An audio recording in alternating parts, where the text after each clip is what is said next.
नमस्कार दर्शकों, आज मैं आपको शिव महापुराण के महात्म की कथा बताने वाला हूँ। एक बार श्री शौनक जी ने सूत जी से कहा कि भूतल पर इस कथा के समान कल्याण का सर्वश्रेष्ठ साधन कोई नहीं है। यह बात हमने आज आपकी कृपा से निश्चय पूर्वक समझ ली है। सूत जी कृपा करके बताइए कि कलयुग में इस कथा के द्वारा कौन कौन से पापी शुद्ध होते हैं और इस जगत को कृतार्थ कीजिए। सूत जी बोले, पहले की बात है, कहीं किरातों के नगर में एक ब्राह्मण रहता था जो ज्ञान में अत्यंत दुर्बल, दरिद्र, रस बेचने वाला तथा वैदिक धर्म से विमुख था। वह स्नान संध्या आदि कर्मों से भ्रष्ट हो गया था और वैश्यवृत्ति में तत्पर रहता था। उसका नाम था देवराज। वह अपने ऊपर विश्वास करने वाले लोगों को ठगता था।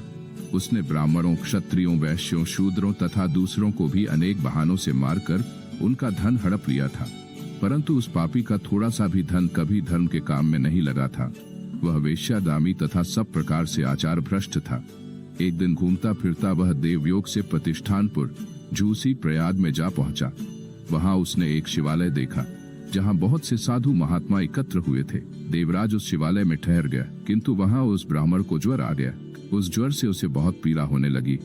वहां एक ब्राह्मण देवता शिव पुराण की कथा सुना रहे थे।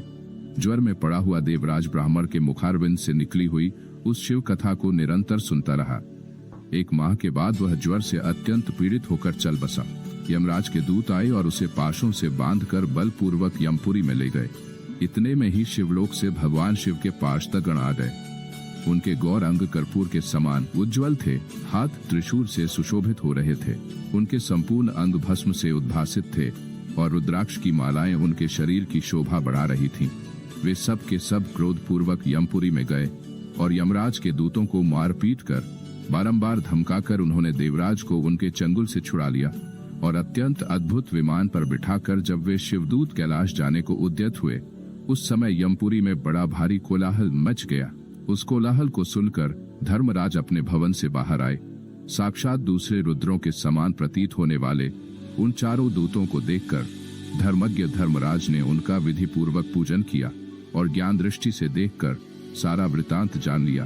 उन्होंने भय के कारण भगवान शिव के उन महात्मा दूतों से कोई बात नहीं की, उलटे उन सब की पूजा एवं प्रार्थना की। तत्पश्चात वे शिवदूत कैलाश को चले गए और वहां पहुंचकर उन्होंने उस ब्राह्मण को दया सागर साम शिव के हाथों में दे दिया। तो ये थी शिव महापुराण कथा की महात्मा। तो बोलिए हर हर महादेव। ऐसी ही और कथाओं के लिए सब्सक्राइब करें और वीडियो को लाइक और शेयर जरूर करें। मिलते हैं अगली कथा में। धन्यवाद।